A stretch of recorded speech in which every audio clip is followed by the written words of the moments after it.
right. I think what we're going to do is we'll head north out of Laredo, and we're going to target Lubbock, Texas today. What do you think about that 2% to our east? Are you familiar with the term jungle? I am all the way from Canada, a big giant place called Saskatchewan that has a very, very few people in it. Well, we've been storm chasing throughout Tornado Alley, throughout the United States for the last 10 days.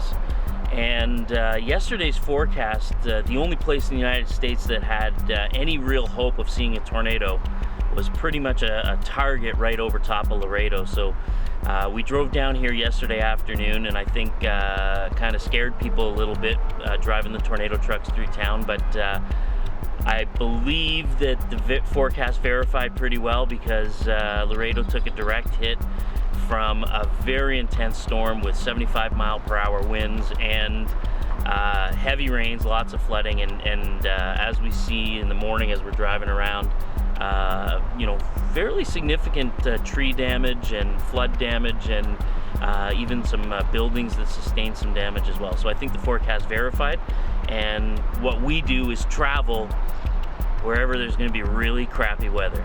75 mile an hour at that point, so you anticipated very well, because something there.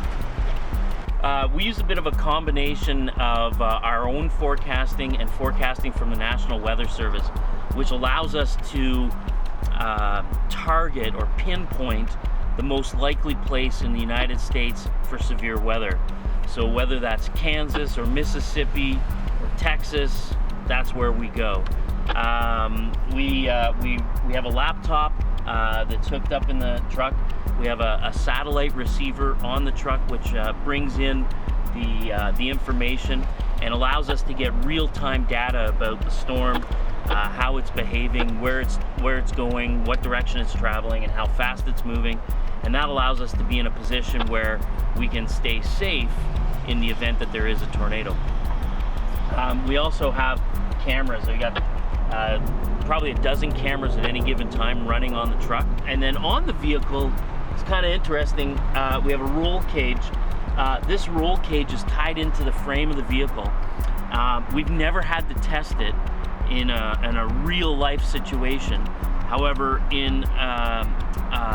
we have tested it on a different truck where it's been rolled down a hill 20 times, and the human compartment, the cab of the truck, stays safe even when really nasty stuff happens. One thing we've noticed since we've been in South Texas is that this is maybe the friendliest place on earth. Everywhere we go, and maybe it's because we have a big goofy orange truck, but everywhere we go, just so many nice people, so many people willing to help us out and just be kind to us. It's been a great adventure heading down into South Texas, and I can't wait to come back. Hopefully it's for other reasons other than storm chasing, but I gotta be honest, kind of hope it's for storm chasing too.